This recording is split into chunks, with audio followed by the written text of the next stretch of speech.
오늘 말씀은 잠언 3장, 잠언 3장 11절 12절입니다. 잠언 3장 11절과 12절.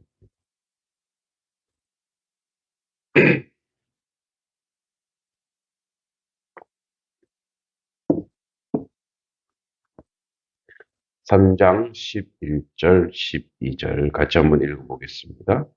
내 아들아 여호와의 징계를 경히 여기지 말라. 부지런함을 싫어하지 말라. 대저 여호와께서 그 사랑하시는 자를 징계하시기를 마치 아비가 그 기뻐하는 아들을 징계함 같이 하시느니라. 아멘. 네, 이제 15번 솔로몬의 15개의 강화 중 네 번째 강화의 전반부이죠. 그래서 우리 1, 2절에 3장 1, 2절에 지혜의 첫 번째 근원인 사랑으로 세운 부모님의 법과 명령을 순종하라고 했습니다. 그러면 평강과 장수의 복이 온다. 두 번째 3, 4절은 인자와 진리, 즉 하나님의 속성인 이것이 우리 마음판에 새길 때에 그러면 하나님과 사람 앞에서 은총과 기중이 여김을 받게 된다고 했습니다. 세 번째 근원은 여호와에 대한 신앙이죠. 5절, 6절에는 여호와를 신하고 의뢰하라고 얘기합니다. 그러면 주님께서 우리의 길을 지도한다는 거죠. 7절과 8절에는 악에서 떠나라고 얘기합니다. 그러면 그것이 우리의 골수를 윤택하게 할 것이라고 양약이 될 것이라고 했습니다. 그리고 어제 9절 10절에 여호와를 제물로 소득으로 여호와를 공경할 때에 이제 우리의 창고가 가득 찰 것이라고 이야기합니다. 그리고 오늘 마지막으로 징계를 겸허히 순복하라. 그러면 이제 우리가 우리를 징계하시는 것은 그가 우리를 사랑하기 때문이다라고 이야기하므로 이제 평강 그다음에 은총과 기준, 그러니까 우리가 뭐랄까요, 형이상학적인 좀 정서적으로 복받는 거, 물질적으로 축복받는 거, 또 우리 인생에서의 앞길에 축복받는 거, 모든 이제 복의 근원들이 이 요구를 통해서 나타나는데 이제 전반부의 최종적인 내용은 바로 징계, 하나님의 징계를 이렇게 얘기합니다. 가볍게 여기지 말라. 그냥 지나치지 말라는 거죠. 그리고 그의 꾸지람을 싫어하지 말라. 그러니까 싫어하지 말라. 경히 여기지 말라는 그냥 뭐 싫어하지 말아야지, 경히 여기지 말아야지, 조금 관심을 가져야지가 아니라 굉장히 적극적으로 들어가는 거예요. 굉장히 최선을 다해서 그 이야기를 들으라는 거예요. 왜냐하면 누군가가 싫은 소리를 할 때는 싫은 소리를 하는 사람도 부담을 가지고 있어요. 예. 불편한 소리를 할 때 이 말을 내가 저 사람에게 할 때 저 사람이 나를 싫어할 것이다. 나를 불편히 여길 것이다를 생각하면서까지 이야기한다는 것은 둘의 관계가 만만치 않죠. 굉장히 중요한 관계. 그러니까 아비와 아들의 관계, 또 하나님과 그의 백성의 관계인 거죠. 왜냐하면 12절에 나와 있듯이 여호와께서 사랑하시는 자를 징계한다는 거죠. 아비가 그 아들을 기뻐하는 아들을 징계한 거죠. 왜 그렇게 하죠? 너의 행동과 너의 그 잘못된 것을 지금 이렇게 교정해 주지 않으면, 지금 바꿔주지 않으면 앞으로 네가 살아갈 동안 너의 인생에서 굉장한 어려움이 있을 것을 미리 알기 때문에 그렇죠. 그러니까 특히 이제 공부하는 자녀들에게 받는 징계가 뭐냐면 공부 열심히 해라. 최선을 다해라. 이렇게 이야기하죠. 이제 여기서 제가 공부방을 하다 보니, 예, 여러 가지 여러 모양, 다양한 친구들이 있습니다. 이렇게 이제 인원수를 세 보니까, 물론 이제 그 단체로 하는 팀도 있고 하다 보니까 40명이 넘어요. 이제 다양하죠. 어, 근데 예, 아이들이 공부를 좋아하는 아이들은 아무도 없습니다. 예, 그래서 공부를 하지 않기 위한 정당성, 명분을 아이들이 기가 막히게 만들어내요. 그러면 듣고 보면, 그렇구나. 그렇구나. 가령 예를 들어 이런 거. 선생님, 저는, 어, 대학을 안 갈 겁니다. 그래서, 왜? 저는 사업을 할 것이기 때문에 그렇습니다. 네.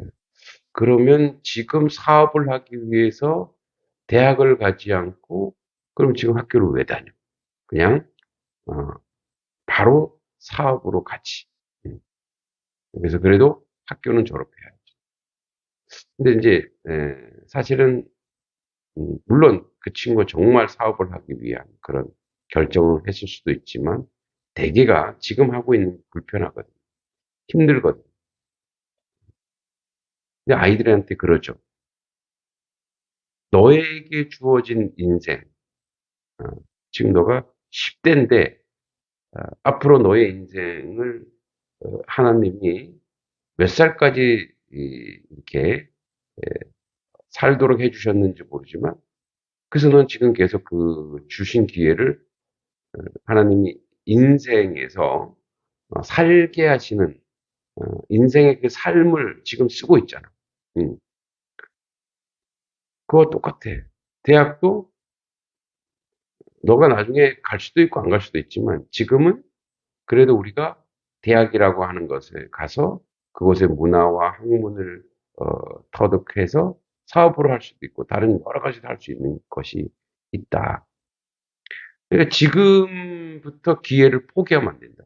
지금 너가 인생을 내가 살아갈 인생을 포기하고 하지 않은 것처럼, 그죠? 그렇게 가야 되는데 이제 그러면 그렇게 이야기합니다. 제가 이제 그렇게 이야기할 때 그 친구 불편해하는 걸 알아요. 그런데도 하는 이유가 알기 때문에 이 아이가 지금 이런 생각을 하면 훗날에 어려움이 있을 것이고 후회할 것이고 아픔이 있을 것인데 예. 이제 그렇게 놓고 보면 그런 면에서 제가 저희 부모님을 이렇게 보자면 어렸을 때 이해하지 못하는 부분들이 많죠. 그래서 그게 예, 다 나를 사랑하시는 하나의 어떤 방증이었구나. 이렇게 생각이 듭니다. 그러니까 부모님으로부터 많은 것을 물려받았죠. 하나님의 은혜에 따라 많은 것을 물려받았습니다. 이제 그 중에 어, 그래도 게으르긴 하지만 그래도 열심히 책을 놓지 않을 수 있는 것이 이제 아버지의 덕택이었던 것 같아요.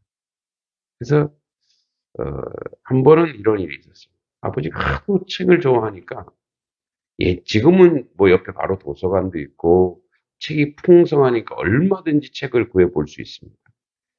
그러나 이제 저희가 시골에 살 때는 책이 귀했어요. 그래서 아버지는 심지어 교과서까지 다 읽으셨어요. 네. 그러니까 읽을 책이 없으니까 읽으시는 거죠. 그러니까 이제 책을 다 읽으시면 옛날에 책방이 있었어요. 이렇게 책 대여점. 도서관이 아니라 책 대여점이 있는 거예요. 근데 에, 이제 여기처럼 이렇게 자전거를 타고 나갔다 와야 돼요. 그 책을 빌리러 이제 가야 되는 거예요. 너무 이제 화가 나는 거죠. 왜냐하면 아예 이제 아버지 뭐 옛날에 오토바이도 있으시고 또 차도 있으시고 그 수다 갔다 오면 되는데 꼭 저한테 자전거를 타고 도서관에를 가요. 도서관에 책방. 그것도 이제 돈을 내야 돼요. 얼마씩. 그 이제 그 책을 빌려고 오다 보면은 화가 나고서 중간에 딱 내려서 도대체 아버지가 빌려오라는 책을 보면서 이렇게 보는 거죠. 뭐 재밌어요. 자꾸 책과 가까이 하니까 재밌다 보니까. 그때 너무 화가 나고 싫었는데, 그래서 이제 아버지의 특징은, 물론 이제 사업을 농사를 안 짓고, 이제 사업을 하셨기 때문에 점심시간이 엄청 길어요. 아버지의 점심시간은 독서 시간. 점심시간 2시간이에요. 밥을 먹으면서 신문을 보거나 밥을 먹으면서. 우리 지금 이제 스마트폰 하듯이 책을 보시는 거예요. 그러니까 어머니의 창 딱 차려놓고 나가세요. 그리고 자기 일 다 하시고 한 2시간 뒤에 오셔서 그때 치우시는 거예요. 이제 아버지 생각하면 그 모습인 거죠. 근데 그때 왜 쉽게 그냥 아버지가 빌려오시는데 왜 나에게 시켰을까? 아, 인생에서 가장 중요한 것이 아버지가 살아보니 무엇이었냐면 책이었더라는 거죠. 그래서 이제 아버지가 일찍 돌아가셨지만 젊은 시절의 아버지가 굉장히 큰 아이디어들을 가지고 뭐 사업도 하셨지만 다른 사람이 안 하는 특용작물, 뭐 버섯도 재배해 보시고, 그럼 다 동네 사람이 따라서 하시고, 뭐 고추 재배 다 따라서 하시고. 그러니까 농사는 짓지 않았지만 그냥 어떤 실험을 하신 거죠. 그런 아이디어들이 모두 책에서 나오고 인생에서 모든 것을 배울 수 있는 것이 물론 학교 교육도 중요하지만 책이라는 것을 저에게 알려주려고 굳이 저한테 책 빌리려고 하고 갔다 오고 자꾸 책을 만나다 보니까 저도 책을 좋아하게 되고 책을 읽게 되고 그게 몸에 배게 되는 거죠. 아, 그분은 아, 몸으로 어, 이렇게 뭐랄까요 가훈을 또는 몸으로 아들에게 전수해 줄 것이 무엇인지를 보여주고 아무리 얘기해도 야, 책 읽어라 독서해라. 그러니까 저희 할아버지는 그랬어요. 공부란 읽고 쓰는 것이다. 읽고 쓰는 것이다. 읽고 쓰는 것이다. 근데 그걸 잘 몰랐는데 이제 고등학교 가서 알게 돼요. 그러니까 사실은 우리 몸에 어, 나의 부모와 그 살아왔던 그 문화가 또는 관습과 그 어떤 습관들이 몸에 배어 있는데 사실 그게 굉장히 소중한 보물이었다라는 거죠. 어, 그런 면에서 여호와의 징계. 여러분 지금 하나님이 여러분들이라서 뭐 야단치시네? 아니죠. 말씀으로 우리를 훈계하시죠. 말씀으로 우리를 징계하시죠. 그래서 우리가 예언자들의 말 전부 다 하나님의 징계죠.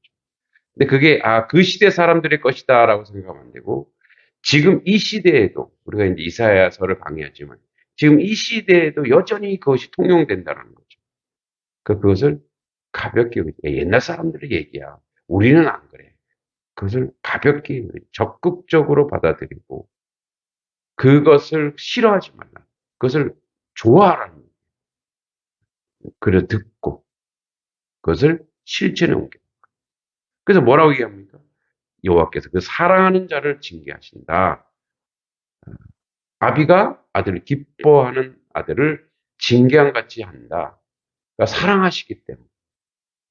그래서 현재 우리에게 불편한 말들이 있습니다. 어려운 말들이 있습니다. 그것이 이게 나를 살려주고 나를 바꿔주는구나. 저도 이렇게 바른 소리에서 듣는 그런 아주 좋은 친구 목사님이 있습니다. 제가 바른 소리 하면은 그걸 받아들여요. 참 귀하죠.